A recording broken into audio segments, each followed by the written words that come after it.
오늘 본문의 배경은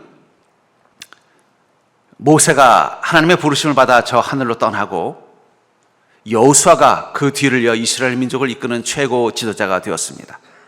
그리고 이 이스라엘 민족을 이끌고 이제는 광야가 아니라 가나안 땅으로 들어가서 그 가나안 땅을 정복해야 되는 큰 과제를 가지고 그것 때문에 근심하고 고민하고 있었던 여호수아 앞에 하나님께서 나타나셔서 주신 말씀입니다. 여호수아는 분명 이스라엘 민족의 지도자가 됐다는 큰 기쁨도 있지만 그에게는 그것을 감당해야 되는 큰 부담과 더불어 가나안 땅을 정복해야 된다는 중요한 숙제와 과제를 가지고 있었습니다. 그런데 여호수아에게 더욱더 큰 고민이 되는 것은 지금까지 40년간 이스라엘 민족을 이끌어 왔던 것은 모세가 아니라 모세를 통하여 하나님이 주시는 말씀, 그리고 모세의 손에 주님께서 쥐어주신 하나님의 지팡이가 있었기 때문이라는 것을 잘 알고 있습니다. 근데 정작 여호수아에게는 아무것도 없는 거예요. 하나님께서 이 이스라엘 민족을 광야에서 이끌도록 모세에게는 하나님의 능력의 지팡이를 주셨고 그 지팡이로 홍해를 가르고 또 아말렉 군대와 싸워 승리하게 했을 뿐만 아니라 반석에서 물을 낼 수 있도록 능력이 되어 주셨지만, 그러나 그 모세의 뒤를 이어 이스라엘의 지도자가 된 여호수아에게는 하나님께서 아직 아무것도 주지 않은 거예요. 그것이 어쩌면 여호수아에게는 가장 큰 걱정이고 근심이었을 것입니다. 하나님, 제가 무슨 힘으로 이스라엘 민족을 이끌겠습니까? 그래도 저의 그 전임자인 이 모세는 하나님께서 지팡이를 주시고 권능을 주셨기 때문에 그 힘을 의지해서 40년간 이스라엘 민족을 이끄셨지만 저에게는 아무것도 없지 않습니까? 그때 하나님께서 오셔서 뭐라고 말씀하시는 거예요? 내가 너에게 왜 아무것도 주지 않았니? 나는 너에게도 모세에게 주었던 그 지팡이와 똑같은 지팡이를 주었다. 그것은 바로 나의 말씀이다. 이런 걸 꼭 기억하시기 바랍니다. 하나님께서 우리에게 말씀을 주신 것은요, 그 말씀이 어떤 것이기 때문이에요? 능력이 되기 때문입니다. 여러분, 우리는 성경을 어떤 관점에서 바라봐요? 지혜, 지식, 선함, 인생을 사는 교훈의 관점에서만 바라보는 자들이 아닙니다.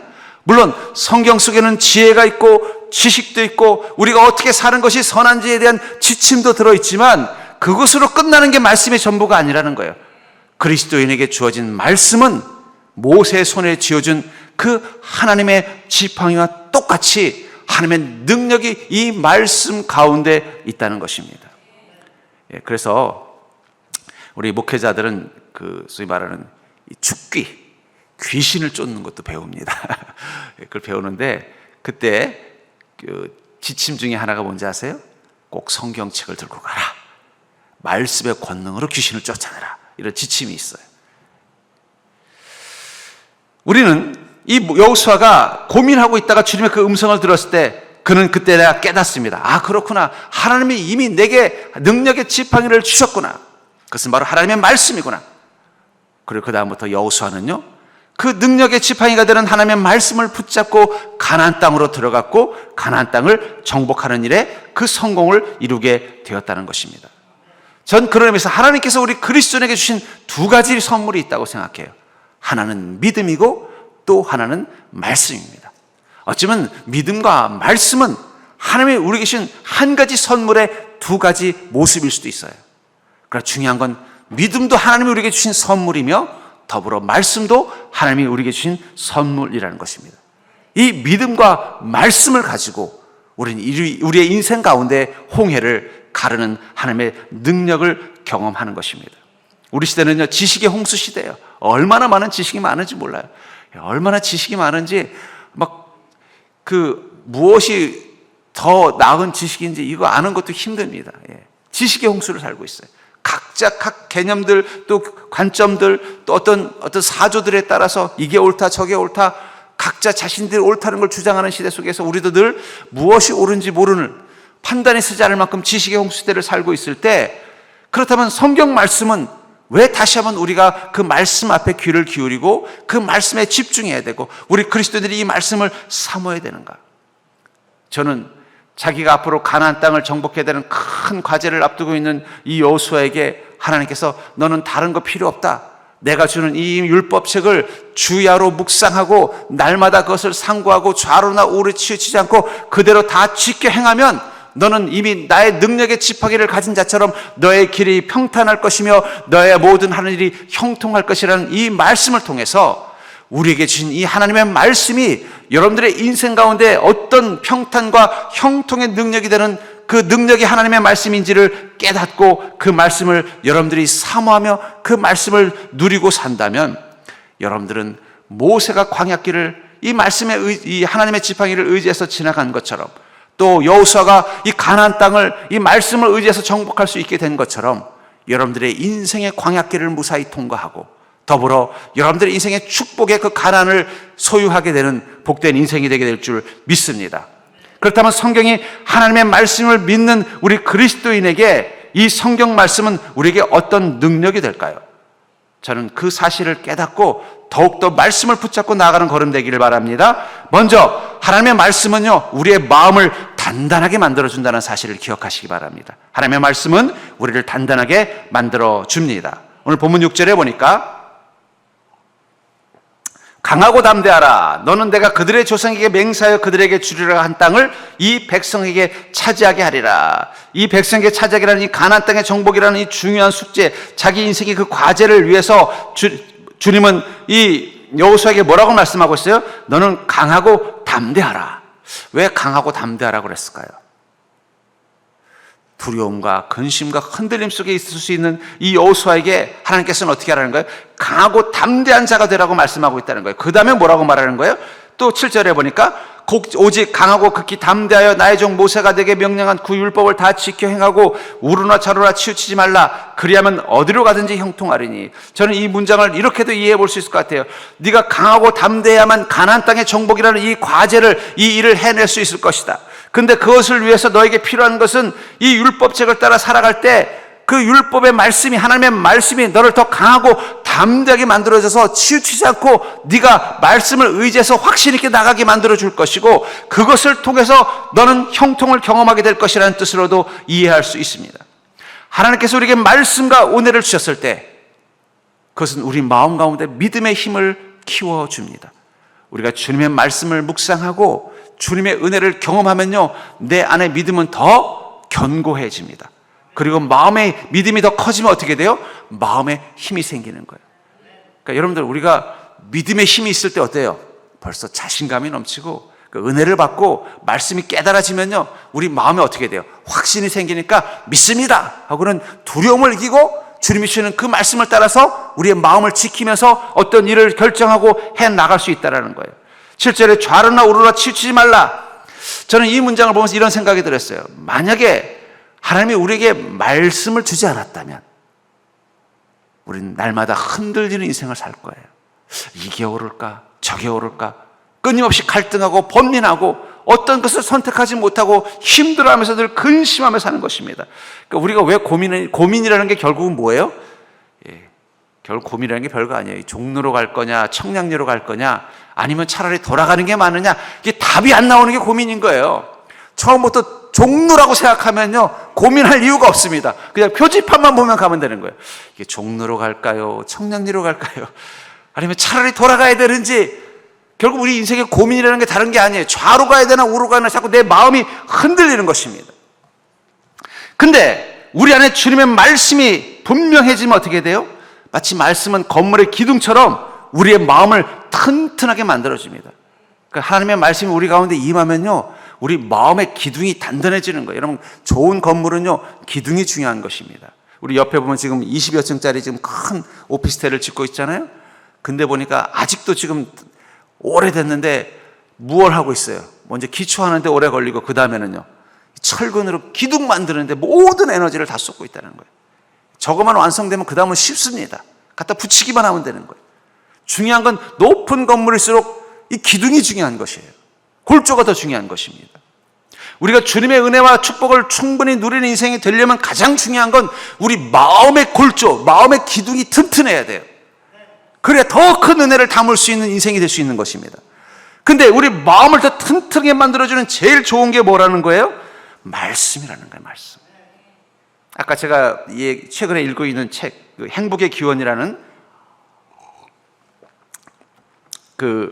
서은국이라는 한 심리학자가 쓴 이 행복의 기원이라는 책에 보면은 사람들이 왜 행복에 대해 착각하는 것을 이렇게 말하더라고요. 많은 사람이 미래에 무엇이 되기 위해서 전력 질주한다는 거예요. 그러니까 이렇게 소위 말하는 전력 질주할 때 뭐라 하냐면 becoming이라는 단어는 무슨 뜻이 있냐면은 뭐 becoming과 being은 비슷한 듯 해보이지만 포커스가 다릅니다. becoming은 뭐냐면 내가 어떤 일을 이루기 위해서는 뭘 해야 된다는 거, 변화돼야 되고 성장해야 되고 또 발전해야 된다는 이 과정, 내가 앞으로 행복해지려면 뭘 더 가져야 되고 뭘 더 준비해야 되고 뭘 더 얻어야 되고 이것에 관심을 많은 사람들이 갖는다는 거예요.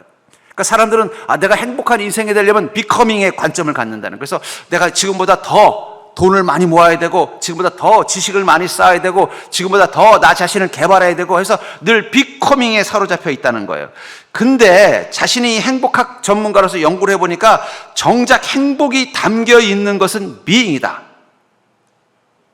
그러니까 행복은 내가 어떤 더 좋은 사람, 더 탁월한 사람, 더 능력이 있는 사람이 돼서 얻어지는 게 아니라 지금 내가 어떤 사람이냐가 더 중요하더라는 거예요. 어떤 인생이 행복한 사람인가를 연구해 보니까 becoming보다는 being이 더 중요하다는 거예요. being은 뭐냐면 현재 시점에서 존재하거나 상태를 나타내는 거예요. 내가 지금 어떤 상태냐. 이게 행복에서 더 중요한 요소다라는 그 글을 보면서 제가 박수를 쳤어요. 그렇구나.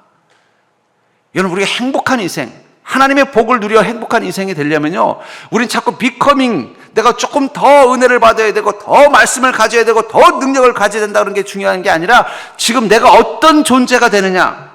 근데 이 존재가 되느냐에서 가장 중요한 게 뭐냐면은 말씀과 믿음이 내 안에 더 쌓이는 것입니다. 왜 좌로나 우로나 흔들릴까요? 왜냐하면 becoming, 내가 이대로는 안 된다는 거야. 내가 이 가나안의 이스라엘 민족을 이끌고 와서 정복하려면은 내가 더 많은 지식을 얻어야 되고 내가 더 많은 전략을 써야 되고 내가 더 많은 참모를 얻어야 되고 내가 더 많은 군사훈련을 시켜야 되고 늘 그것 때문에 막 근심하면서 이렇게 해야 되나 저렇게 해야 되나 막 갈등하고 있는 그 여호수아에게 하나님 오셔서 뭐라고 말씀하시는 거예요?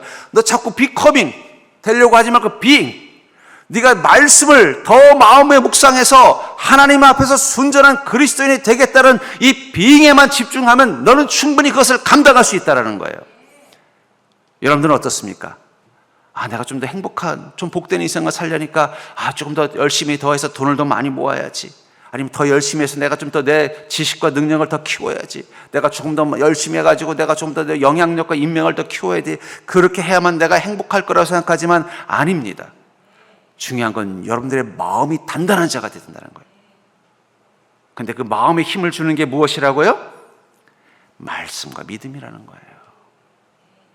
어쩌면 믿음이라는 것은 마치 이 건물을 짓는다면은 형틀과 같은 거예요, 여러분들.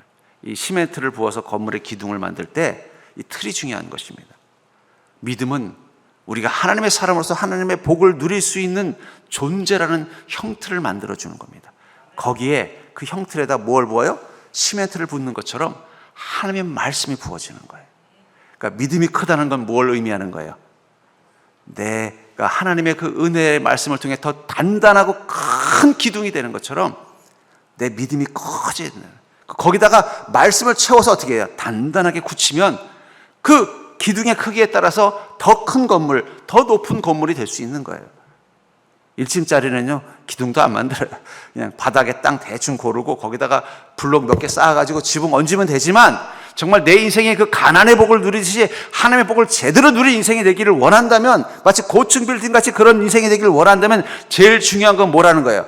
믿음으로 내 마음의 형틀을 하나님의 복을 누릴 만한 구조로 만들고 그 다음에 거기에 말씀을 꽉꽉 부어 넣어서 단단히 굳어지면은요, 그 다음부터는 주님의 복을 담을 수 있는, 행복을 담을 수 있는 비행이 되었기 때문에 그 순간부터 우리는 그 복을 누린 인생이 될 수 있다는 것입니다.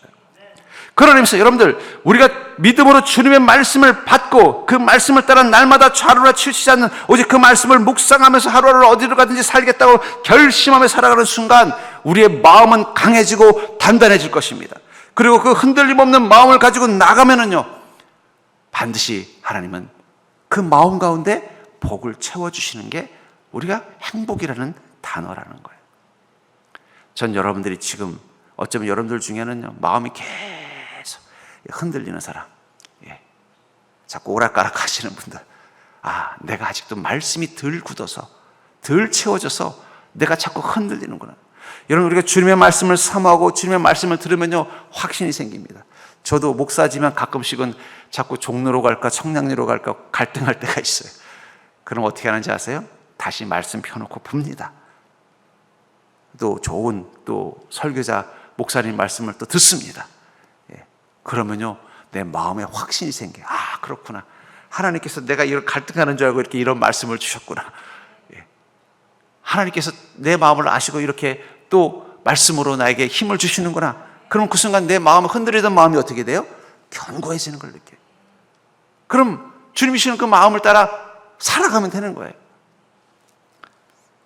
그러므로 사랑하는 성도님들, 여러분들이 복된 인생이 되기 위해서 내가 더 무엇을 채워야 되는가 이런 고민하지 마시고, 내가 지금 채워야 되는 것은 주님의 말씀으로 내 마음을 채워서 내 마음이 주님의 말씀으로 단단하고 견고한 믿음의 확신을 가진 그 마음이 되어서 하루하루 살아가면 된다는 그 사실을 깨닫고 날마다 말씀을 사모하며 그 말씀을 따라 살아가는 인생 되기를 주의 이름으로 축복합니다.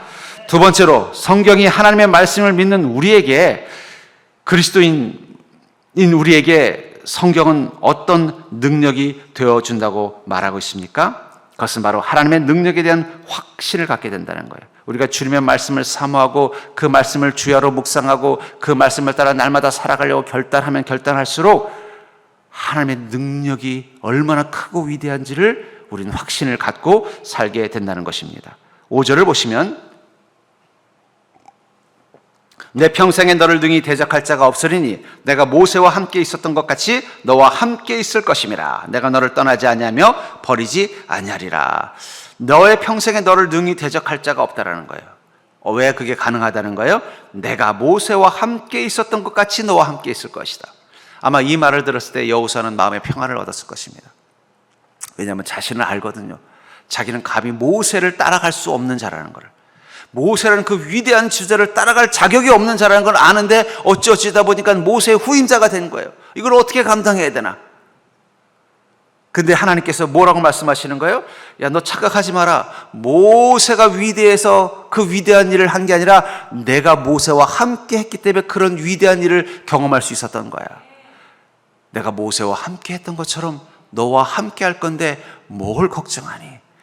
저도 그런 걱정이 있습니다. 가끔 기도할 때마다, 아니 하나님, 제가 바울 같은 위대한 목회자도 아니고 베드로와 같은 위대한 목회자도 아닌데 제가 어떻게 이 성도들을 제대로 하겠습니까? 그러면 하나님 뭐라고 하시냐면, 너 착각하지 마라. 바울이 위대해서 그가 위대한 삶을 산 게 아니라 내가 바울과 함께 했기 때문에 위대한 삶을 산 것이고, 베드로가 대단해서 그런 위대한 삶을 산 게 아니라 베드로와 내가 함께 했기 때문에 그런 거야. 나는 너와도, 바울과 함께 했던 나는 너와 지금 함께하고 있으니까 너무 걱정하지 말아라. 그랬더니 주님이 뭐라고 말씀하시는 줄 아세요? 나는 너와만 함께하는 게 아니라 이 땅의 모든 그리스도인들하고도 함께한다는 거예요. 그게 바로 성령님입니다. 여러분 꼭 기억하시기 바랍니다. 모세가 위대한 지도자가 된 것은 모세가 원래 그런 인생이라서 그런 게 아니라 하나님이 그와 함께 하셨기 때문에. 우리는 알잖아요. 애굽에서 도망온 이 모세가 광야에서 40년 동안 찌질하게 산 거. 아무리 잘난 척 해봤자, 내가 이래봬도 내 출신이 뭐 애굽의 왕자요, 뭐 그곳에서 귀족 수업 받고 뭐 별거 했어도 정작 자기 인생의 시련과 환난 앞에서는 아무것도 아닌 초라한 게 인간이에요. 근데 중요한 건 그 초라한 그 모세 한가운데 하나님이 오셔서 그와 함께 하자 또 다시 그의 인생이 완전히 바뀌잖아요. 그러니까 여러분들, 우린 주님과 함께 하는 게 중요하다는 거예요. 여러분들이 말씀 속에서 무엇을 발견합니까? 그리스도인 말씀 속에서 발견하는 것은 바로 하나님의 능력입니다. 여러분, 우리가 성경을 보면서 어떨 때 가슴에 뛰어요. 나와 같은 하나님의 백성들이 하나님과 함께함으로 그들의 인생을 어떻게 변화시켜 나가는지, 어떤 하나님의 능력을 자기 삶 속에서 경험하는지를 볼 때마다 우리 가슴이 뛰잖아요. 야, 모세가처럼 정말 인생의 큰 실패를 맛보고 절망하고 있다가 다시 극적으로 하나님을 만나고 나니까 그 이전보다 더 위대한 삶을 살았던, 또 평범하고 아무것도 아닌 이새의 아들인 다윗이 하나님의 그 함께 하심을 경험하자 위대한 이 왕이 되는 이 모든 여정.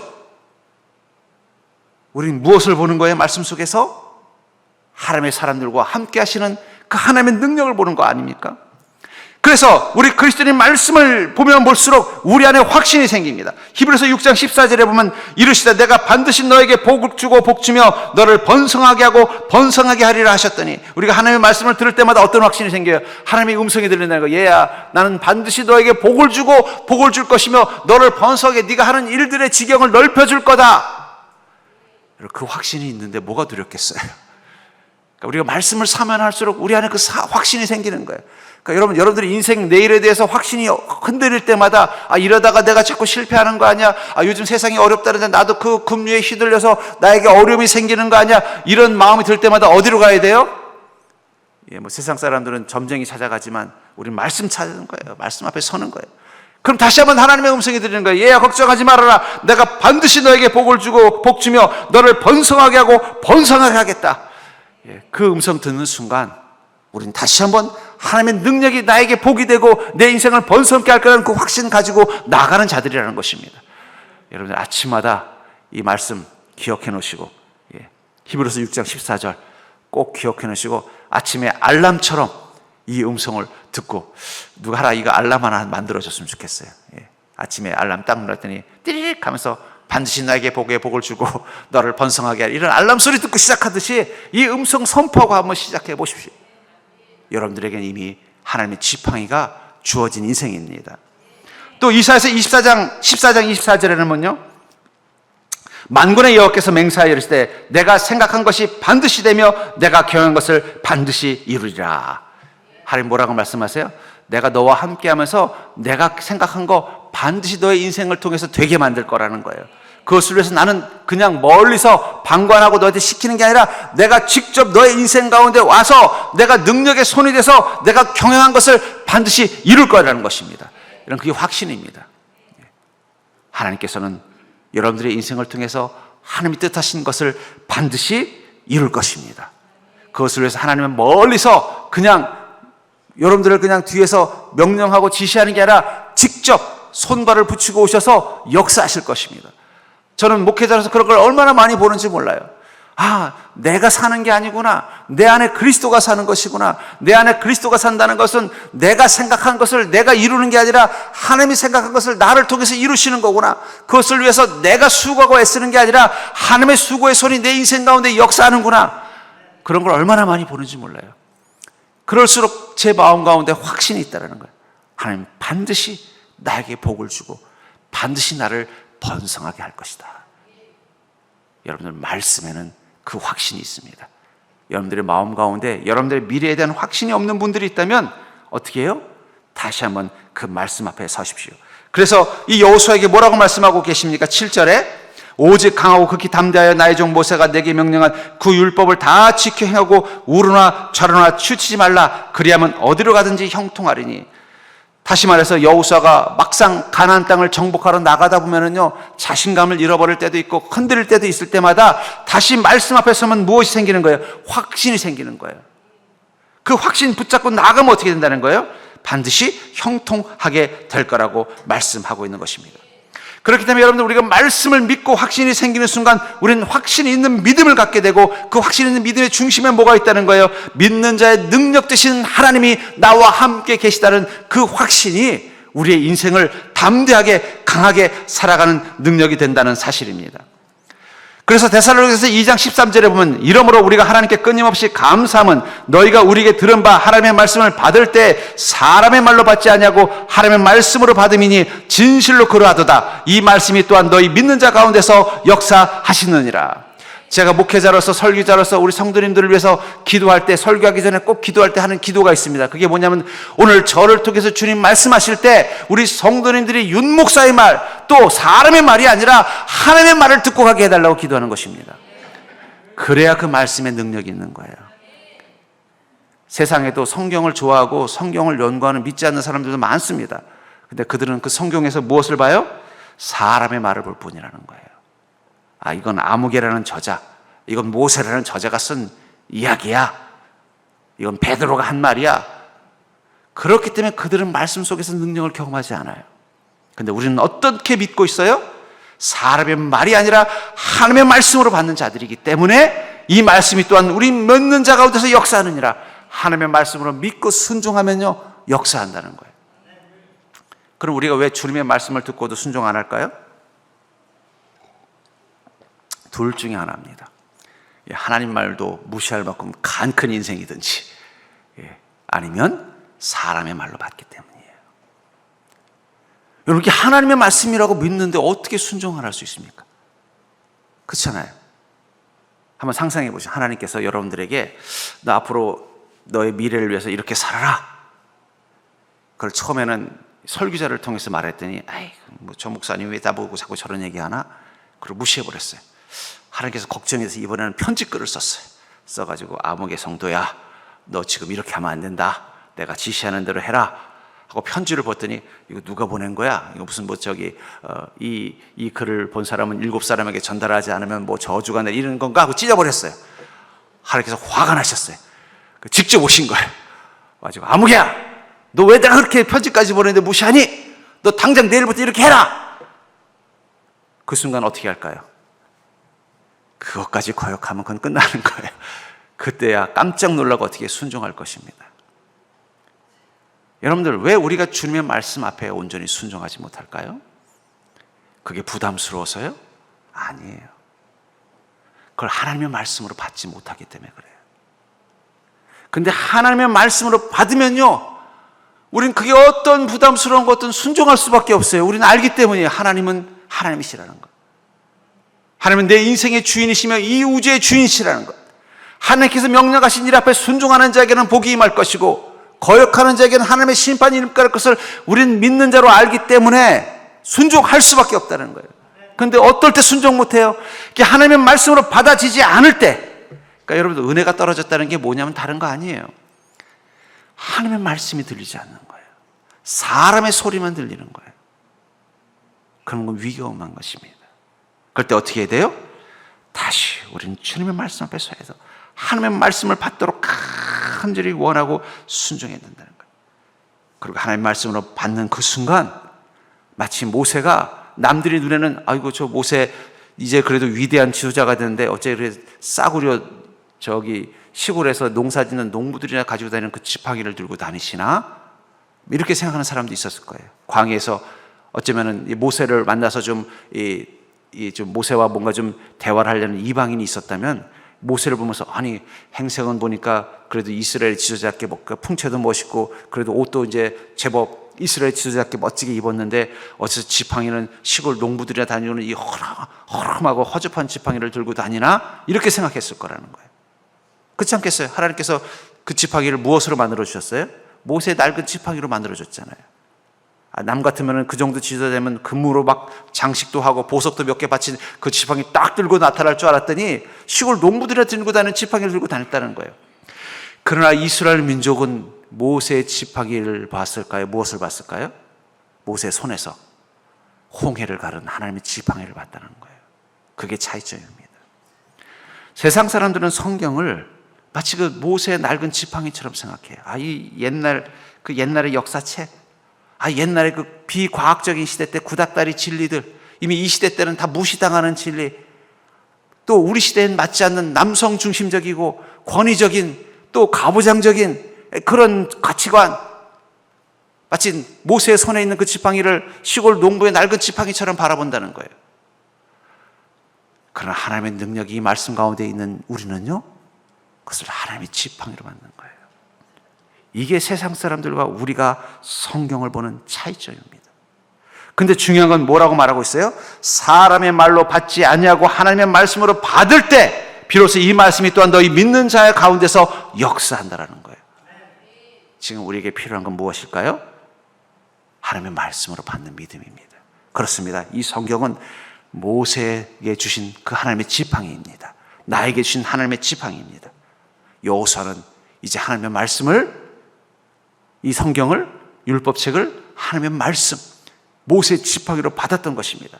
그리고 그 말씀을 의지해서 가나안 땅을 향해 나가자 그 말씀 가운데 주님의 권능이 나타나서 가나안 땅을 정복하는 복을 누리게 된 것입니다.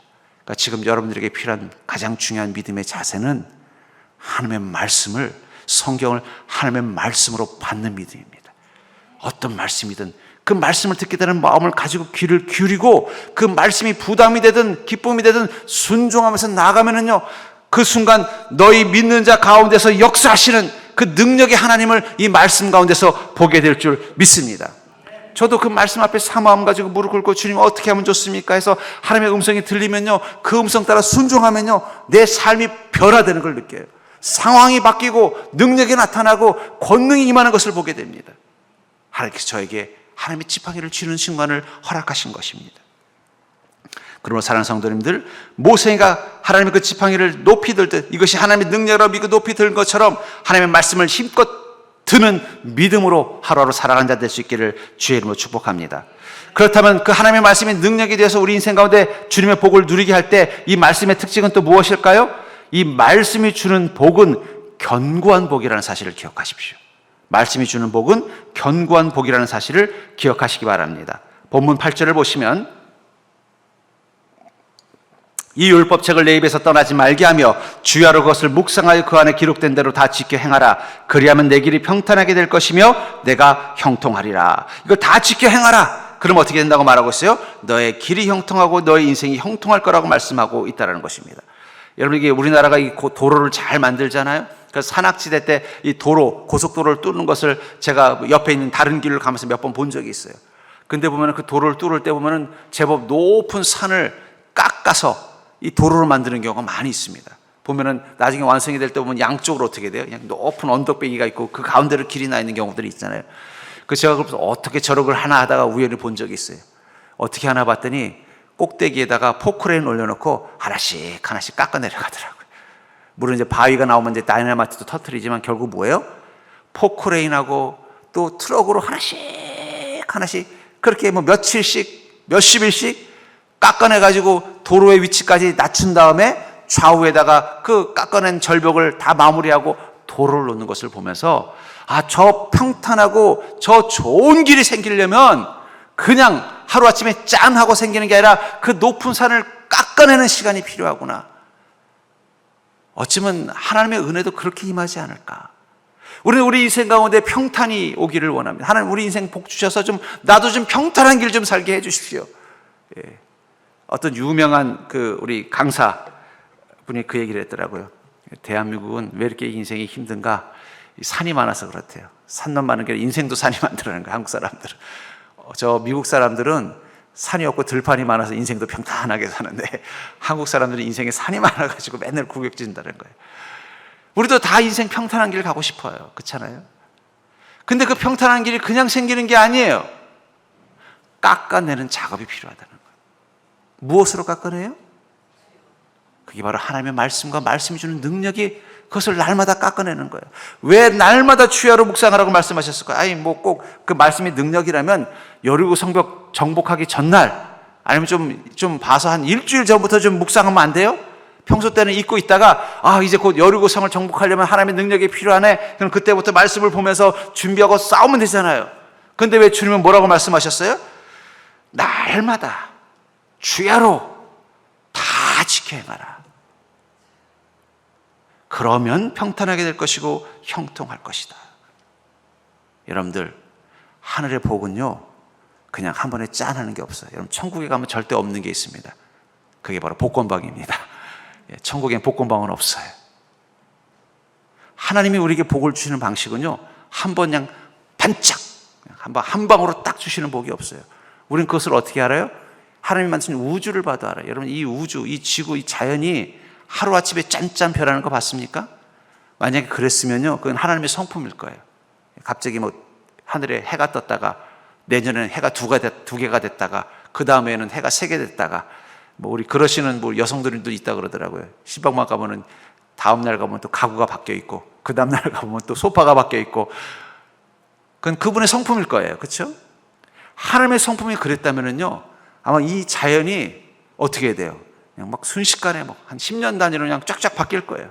한 번은 동쪽에서 해가 떴다가 한 번은 서쪽에서 해가 떴다가. 근데 어떻습니까? 수천 년, 수만 년, 수십억 년이 지나도 여전히 해는 동쪽에서 뜨고. 왜 그렇습니까? 그 이 우주를 디자인하신 하나님의 성품이에요. 그렇다면 하나님 우리에게 복을 줄 때도 어떤 스타일로 주시겠어요? 하나님 성품대로 줘요. 어떻게 해요? 만나를 통해서 보잖아요. 날마다 조금씩 쌓이는 복을 주시는 거예요.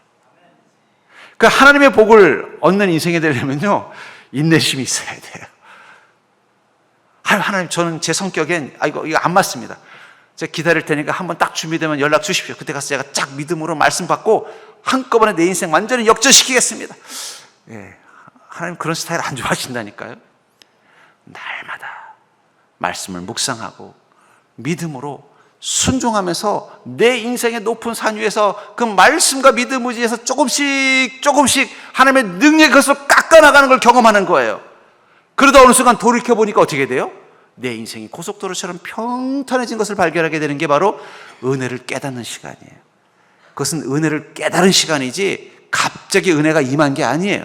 이미 그 긴 시간 동안 그 산을 깎아나가는 놀라운 고난의 그 은혜를 믿음으로 이겨낸 시간들이 있었기 때문에 오늘 내 인생의 그 평탄한 길을 보게 되는 것입니다. 주님은 그 원리를 이 여호수아에게 가르쳐 주는 거예요. 네가 날마다 말씀을 따라 인생의 크고 작은 문제들을 나의 능력으로 살아가다 보면 어느 순간 너의 길은 평탄해질 것이고 너가 하는 모든 일들은 형통해질 것이다. 이 원리를 우리가 알고 있다면 우리가 언제 말씀을 사모해야 돼요? 날마다 주야로 모든 것에서 이 말씀을 가지고 나가야 되는 거예요. 여러분들 중에는 여러분들의 인생에 산이 있을 거예요.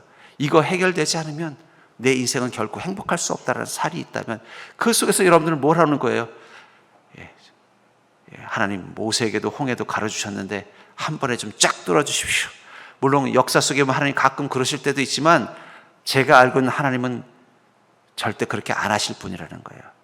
너 그렇게 하지 말고 믿음의 삽을 들고 그 산 꼭대기로 올라가라.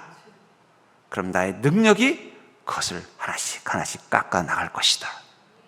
그리고 어느 순간 네가 돌아보면 네가 기도한 대로 너의 인생이 평탄해진 것을 보게 될 것이다. 제가 실제로 우리 성도님들의 삶을 봐도요, 결국은 그런 믿음의 삶을 사는 사람들, 날마다 말씀을 묵상하고 사모하고 하루하루 자기 인생의 문제 선택의 순간마다 믿음의 결단으로 살아간 사람들은요, 반드시 평탄한 시간을 경험할 때가 오더라고요. 근데 몇 번 삽질해 보다가 아이고 갑질나서 못하겠네요 하고 또 세상 가서 또 이 길 가보고 저 길 가보고 또 다시 와서 아이고 하나님 아니면 안 되겠네요. 또 와서 또 좀 은혜 받고 좀 있다가 아이고 하나님 답답해서 저는 못하겠네. 이런 분들은요, 계속 그 산을 벗어나지 못해요. 절 따라 볼까요? 믿음은 반복이다. 여러분, 믿음은 반복이에요. 한번 믿음 찐하게 좋았다가 조금 떨어지면 믿음 떨어지는 사람은 여전히 그 산을 못 벗어납니다.